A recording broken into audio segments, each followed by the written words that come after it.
Hi, this is a video to introduce you to Legal Professional Portfolio. This is a subject that recognises all the different places and ways in which you've learned outside of the curriculum. So any of those experiences that involve practical things you've done in work and volunteering and so on and so forth that don't neatly fit into a subject area in the law degree and don't fit into a particular assessment task can be recognised in your portfolio, as well as, of course, things that you've achieved as part of your academic studies as well. Now, because of this subject is quite different to others that you have done before. There's no weekly coursework because most of the material that you've done, you've already achieved, is based on things you've already done. And even where there are things that you identify along the way as deficiencies or gaps in your portfolio and you decide to do something about it this term, that stuff's all very much self-directed, and it's about you being able to set your own timelines of portfolio, your own timelines around building your portfolio for that. So what is involved in this subject is two things. One is building a portfolio, and you may already have one, but this is an opportunity to develop it and to get it really sort of sharpened up at a graduate level. And the other is an interview exercise where you will test drive that portfolio, and you will run through those mock interviews 3 times, once as a person who's being interviewed and twice as members of the panel. So that gives you the opportunity to actually see not only how portfolios work, but also how the interview process works from both sides. It's actually very useful to be able to be a member of an interview panel and understand what they see and how the process works from the other side of the table. So I think that's going to be a useful exercise for you as well. So what is a portfolio? There's a lot of material on this in the study guide, but in summary, a portfolio is a curated collection of artifacts that demonstrate your skills, your capabilities, and also your attitudes. And that's an important thing too, because employers are going to want someone who's a good fit in their organisation, not only in their skill base, but also in terms of their attitude and ideas and belief systems. And a portfolio is a good way to be able to determine that and to get a better picture of what a person is like than just necessarily looking at a set of numerical grades at the end of the day.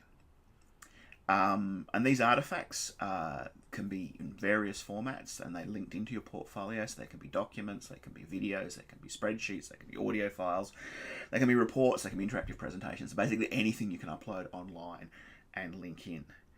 And the important thing about these artifacts is that they actually provide evidence of your capabilities in a way that's much richer and much more detailed than a number ever can. Where do these artifacts come from? Well, they can come from your studies, and particularly where you've done authentic assessment. And one of the reasons we like setting authentic assessment at CQU, and that's assessment that actually looks like a real world task. One of the reasons we like setting that is that these create good artifacts in the same way that, say, a theoretical essay will not provide something that a viewer would necessarily be able to contextualize or see how that you could use that in everyday work, because they say, well, we're not employing you to write theoretical essays, unless maybe you aspire to work at a uni. Then maybe that would be a really good artifact to put in your portfolio. So they can come from your study, but they also come from external places. So artifacts can come from work experiences, from volunteering, from extracurriculars, anything else that you want to be able to put in there. And the important thing about portfolios is they're updated throughout your career. So it may be that at the beginning there are things you put in there you think, oh, I don't have a really good example of teamwork. And I certainly don't have an example of teamwork in a legal professional scenario. But I do have an example of teamwork as coaching the local hockey team. And that's something that have I got an artifact? Well, we've actually there was a short news report talking about the successes they had. And it's the things I did as a coach that actually made that team more successful. So I can actually put that video in my portfolio as evidence of that leadership. Now, I'd like to replace that later on, and once I'm actually working in a leadership role, I'll be able to find better examples. But what you do is you put in the best artifacts you have at the various times, at that particular time. It's like the best evidence rule, really, isn't it?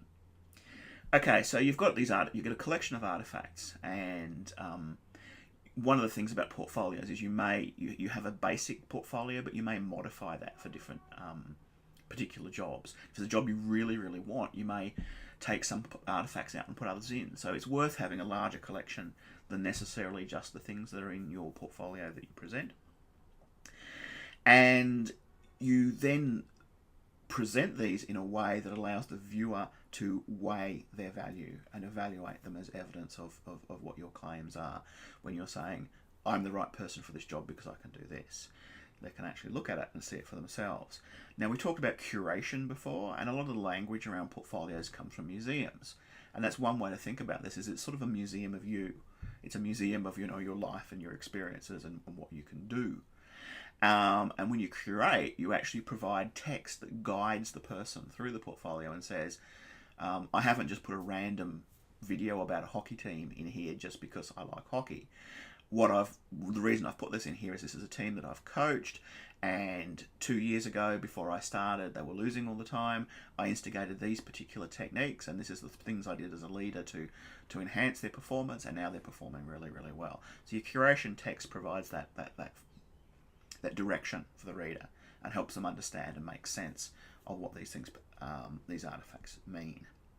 Now, portfolios are only going to become more and more important as 21st century lawyering becomes more and more different to its predecessor.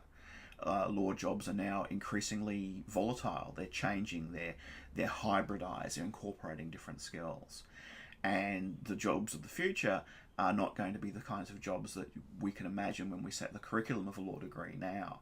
So being able to provide a variety of different artifacts, a variety of different experiences is really important and really useful to an employer, again, who, they've got a lot of people who just have a series of numbers on their final grades.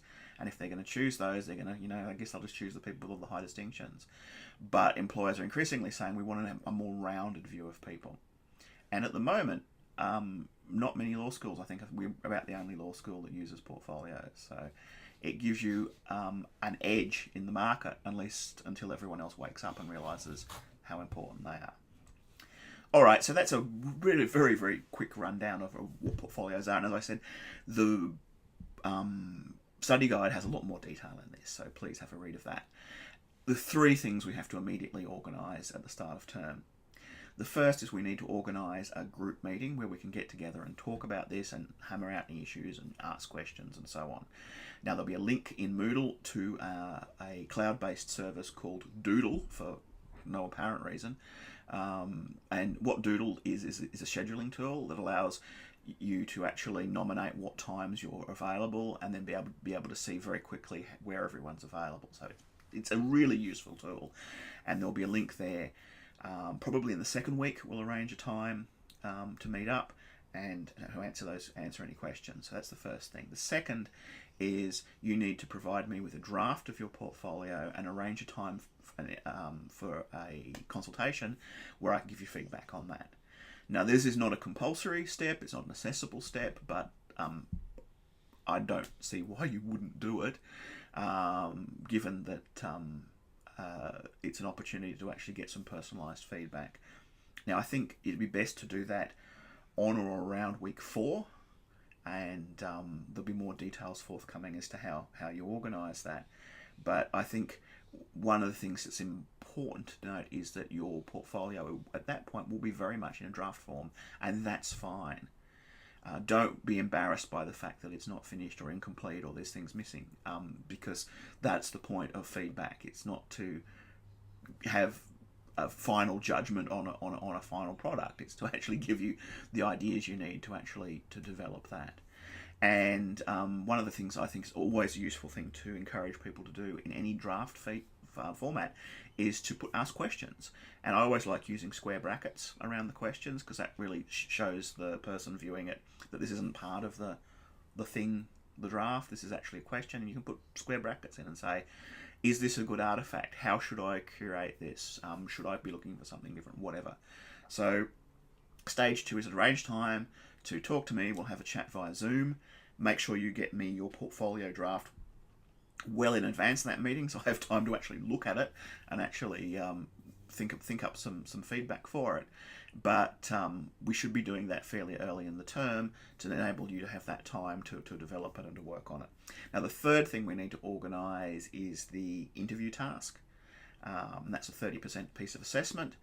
And that involves you getting together a team of 3 students and 1 academic staff member. Now, that would most likely be me, but feel free to organise this for yourselves. And if you have another academic that you would like to involve in this process who's willing to do it, by all means, you can ask them as well.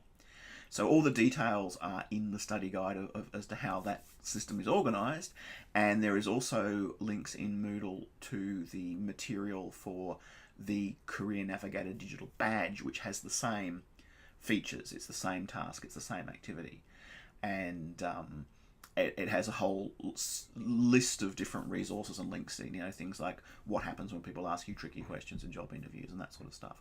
So that's linked in there as well, and that will be I think a good resource for you. But I will organise, if nothing's done midway into the term, I will organise these teams for you.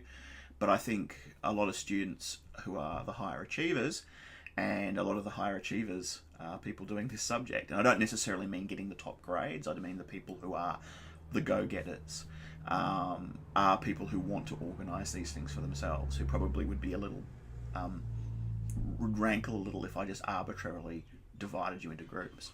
So that's if you want to get this organised early and you want to get started with it, you need 3 students on the team and you need 1 academic staff member. Materials are there. Please let me know what you're doing. If you're organising it by yourself, please drop me a line, particularly if you want me to be the academic member on your team. But you can do that at any point. The only thing you really need to make sure is that you do have your drafts of your portfolios ready for that exercise. And again, like I've just the previous item, it doesn't have to be finished. It doesn't have to be perfect, because part of this process is being able to understand what you need to do and what changes you need to be able to make. Okay, so those are the first 3 things we need to get started. First of all, we have to have the group meeting. Second of all, you need to get your draft together and arrange a time for us to have a Zoom meeting where we can talk about it. And third, you need to be working towards organising that interview task. If you don't, I will organise it for you. But as I said, I think a lot of people prefer to organise these things themselves and organise their groups themselves. So that's about it for this introduction. I think this will be an interesting exercise for you. It'll be something that's quite different. But your portfolio is going to be something that's going to be extremely useful to you now and also further down the path as part of your overall career planning.